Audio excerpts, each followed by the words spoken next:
नमस्कार. आजचा सवालमध्ये तुमचं मनपूर्वक स्वागत. आज नवा आठवडा, नव्या आठवड्याचा पहिला दिवस, नवा प्रश्न आणि नवी चर्चा. आजचा माझा प्रश्न आहे राहुल गांधींबद्दल. राहुल गांधी पंतप्रधान होण्यासाठी, पंतप्रधान पदाकडे जाण्यासाठी सज्ज झालेले आहेत का? त्यांची पूर्ण तयारी झालेली आहेत का? हा प्रश्न मी विचारण्याचं कारण तुम्हाला माहिती आहे. 2च दिवसांपूर्वी परराष्ट्र मंत्री प्रणव मुखर्जी यांनी असं विधान केलं की राहुल गांधी भारताचे पंतप्रधान बनतील. तो दिवस आता फारसा दूर नाही. काँग्रेसचे इतर ज्येष्ठ नेते अर्जुन सिंग असो किंवा वीराप्पा मोईली असो यांनी सुद्धा अशा अर्थाचे उद्गार कधी ना कधी काढलेले आहेत. राहुल गांधी हे काँग्रेसचे नवे स्टार आहेत, नवे तारे आहेत असं वीराप्पा मोईली म्हणाले आहेत.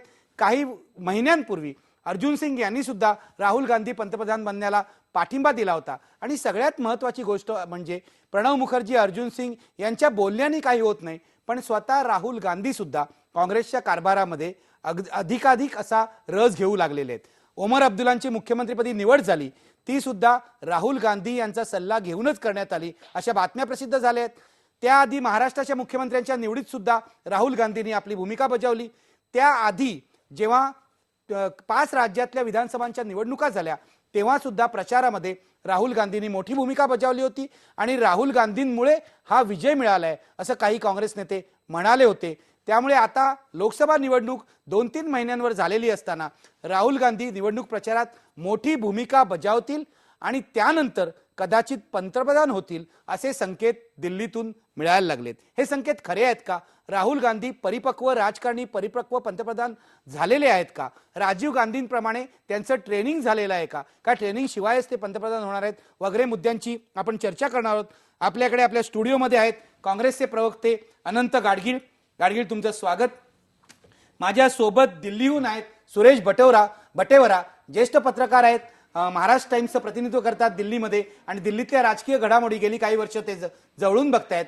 माझ्यासोबत नागपूरहून येणार आहेत भारतीय जनता पक्षाचे नेते नितीन गडकरी आहेत. ते फोनवर आहेत आपल्याकडे, आपल्या स्टुडिओत सुद्धा येणार आहेत. मी सुरुवात करतोय नितीन गडकरी यांच्यापासून.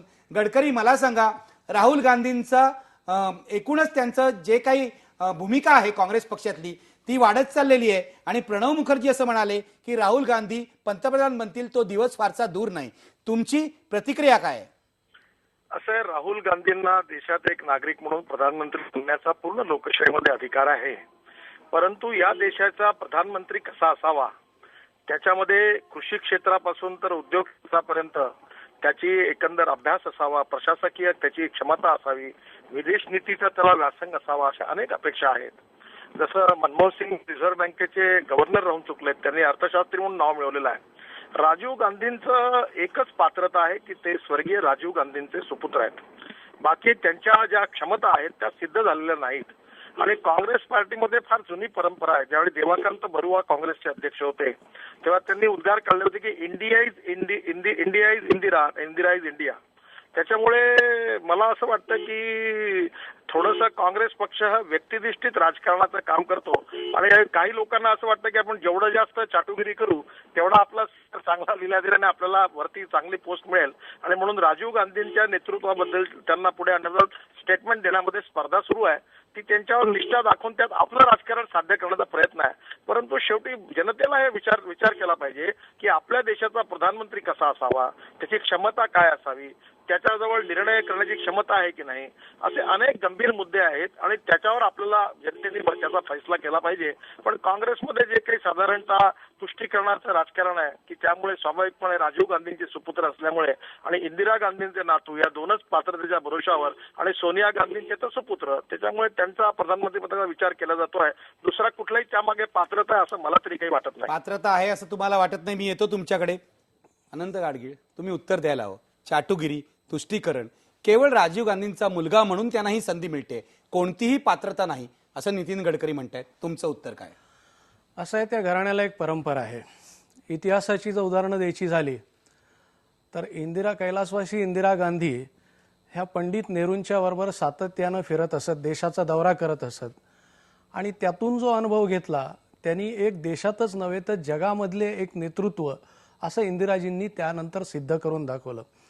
त्याच वेळेला जेव्हा इंदिराजींची निवड झाली त्यावेळेला याच त्या काळच्या जनसंघाच्या लोकांनी त्यांना गुंगी गोडिया म्हटलं होतं, पण नंतरच्या काळामध्ये त्यांनी त्यांचं नेतृत्व सिद्ध करून दाखवलं. इंदिराजींच्या निधनानंतर राजीवजी आले, त्यांच्या बाबतीतही असंच बोललं गेलं की अनुभव नाही. पण मला अतिशय आदरपूर्वक सांगावं असं वाटतं की आज पूर्वी आपल्याकडे भारतात जी स्थिती होती की गावामधनं ट्रंक कॉल लावायला 1 तास लागायचा, फोन नव्हते, आज प्रत्येकाच्या हातामध्ये मोबाईल आहे. ही क्रांती जर कोणी केली असेल तर ती राजीव गांधी यांनी केली. कम्प्युटर आणि कम्युनिकेशन या क्षेत्रामधलं त्यांचं जे विजन होतं त्याला दुसरं कोणी हात धरू शकणार नाही आणि त्यांनी भारतामध्ये हे मी म्हणेन की हे बीज रोवलं आणि अनुभव नाही असं म्हणणारे सुद्धा अवाक झाले आणि राजूजींनीही ते सिद्ध केलेलं आहे. आज राहुल गांधींचं नाव जरी चर्चेत आलेलं असलं तरी मला व्यक्तिगत एक उदाहरण द्यावंसं वाटतं की 1991 साली 9 मे रोजी माझ्या वडिलांच्या शेवटच्या निवडणुकीच्या प्रचाराला स्वतः राजीव गांधी आले असताना स्टेजच्या मागे राहुल गांधी उभे होते. त्यावेळेला ते 20-21 वर्षाचे असतील आणि त्यावेळेला त्यांनी मला जे काही प्रश्न विचारले होते मीही अवाक झालो होतो की महाराष्ट्रात आल्यानंतर महाराष्ट्राचं राजकारण कसं आहे, काय समस्या आहेत, हे सगळ्याचा त्यांनी त्यावेळेला म्हणजे 1991चं मी उदाहरण देतोय. म्हणजे ही गोष्ट तुम्ही 18 वर्षापूर्वीची होय सांगताय. होय. आज तर म्हणजे तेव्हा राहुल गांधीचं वय 20-21 वय किंवा साधारण असे असेल, 21 किंवा 22 वर्षाचं असेल. आज ते निवडून आलेले आहेत. 4 वर्ष 4.5 वर्ष लोकसभेत त्यांनी काढलेली आहेत. त्यांचं अप्रतिम भाषण 2 वेळा त्या संसदेमध्ये झालेलं आहे. आणि दुसरं असं की राजीव गांधी यांच्या सोबतही ते अनेक ठिकाणी फिरलेले आहेत. त्यामुळे एक फिरल्यानंतर जो येणारा अनुभव असतो तोही त्यांच्या बाजूला जमेला आहे आणि म्हणून माझं मत आहे की याबाबत मला काही मनात शंका नाही. तुमचं असं मत आहे त्यांचं ट्रेनिंग पूर्ण झालेलं आहे? हो, म्हणजे ते पंतप्रधान पदाची सूत्र घ्यायला पूर्णपणे सक्षम आणि तयार आहेत. सक्षम आणि तयार आहेत. मी जातोय सुरेश बटेवरा यांच्याकडे. बटेवरा, मला सांगा, ऐकलं तुम्ही अनंत गाडगीळ काय म्हणतायत, नितीन गडकरी काय म्हणतायत, पत्रकार म्हणून दिल्लीला तुमचं काय निरीक्षण आहे? स्पष्ट सांगायचं झालं तर तुमच्या पहिल्या प्रश्नाचं उत्तर एका ओळीत देतो मी. ते म्हणजे राहुल गांधी पंतप्रधान पदासाठी आत्ता तयार आहेत ही वस्तुस्थिती नाही. आता महत्त्वाचा मुद्दा असा उद्भवतो की राहुल गांधींच्या बाबतीत ही चर्चा अचानक कधीपासून सुरू झाली. गेल्या आठवड्यातल्या या सगळ्या घटना आहेत की गेल्या आठवड्यामध्ये एकतर काश्मीरच्या निवडणुका झाल्यानंतर उमर अब्दुल्ला काश्मीरचे मुख्यमंत्री झाले. त्यांचं वय 38 आहे. राहुल गांधींचं साधारणपणे तेवढंच वय आहे. राहुल गांधींच्या इनिशिएटिव्हमुळे ज्या वेळेला उमर अब्दुल्ला काश्मीरसारख्या संवेदनशील राज्याचे मुख्यमंत्री झाले तेव्हा अचानक हा विषय गेल्या आठवड्यापासून चर्चेत आला. देशाचे परराष्ट्र मंत्री प्रणव मुखर्जी किंवा काँग्रेसचे महासचिव दिग्विजय सिंग या दोघांची स्टेटमेंट्स, या दोघांची विधानं राजीव गांधी पंतप्रधान पदासाठी कसे योग्य उमेदवार आहेत या पद्धतीची या आठवड्यात आली. मला या ठिकाणी सांगितलं पाहिजे, प्रणव मुखर्जी किंवा दिग्विजय सिंग दोघांचीही प्रतिमा देशामध्ये सायकोफन्सीची किंवा काँग्रेसची चमचेगिरी करणाऱ्या नेत्यांपैकी कोणाची अशी नाही.